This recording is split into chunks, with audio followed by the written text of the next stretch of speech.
Tracking employee hours is easy with the Timesheet Summary and Overview reports. These reports give you a breakdown of each employee's working hours over a set period of time, perfect for payroll time. Let's take a look at how they work. The Timesheet Summary report lets admin users see a breakdown of different types of working hours for each employee over a selected period, up to 14 days at a time. This includes paid hours, unpaid hours, logged hours, chargeable hours, and uncharged hours. To customize the report, use the filters in the top left to choose what you want to see and set the date range in the top right.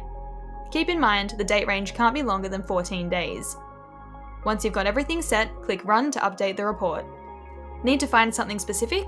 Use the search bar to filter results, and if you need a copy for later, just hit the CSV button to download it. The report itself shows employee names, types of hours being displayed in each row, and logged hours per day, plus a total at the end. If you need more details, click on an employee's name to jump straight to their Timesheet Overview report. The Timesheet Overview report gives admins a more detailed breakdown of an employee's hours, showing what hours were logged, paid, unpaid, chargeable, or unchargeable, broken down by date and job. Think of it as a zoomed-in version of the Timesheet Summary. In the top left, you can switch between employees and include disabled users in the view. In the top right, select the date range, then click Run to update the report. Right below the date range, there's an option to lock all time entries on the page, preventing any further changes. And just like the summary report, you can download this as a CSV if needed.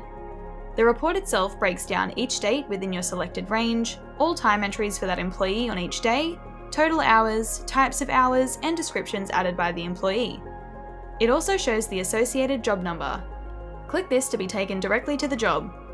Need to make adjustments? Click the pencil button to edit the time entry. Use the ellipses button to lock or delete an entry. And click Add Uncharged Time to complete an uncharged time entry for the employee. Just enter the start and finish time, choose a reason, add a description, and click Save. And that's all there is to it. With Fergus, keeping track of employee hours is simple and stress-free.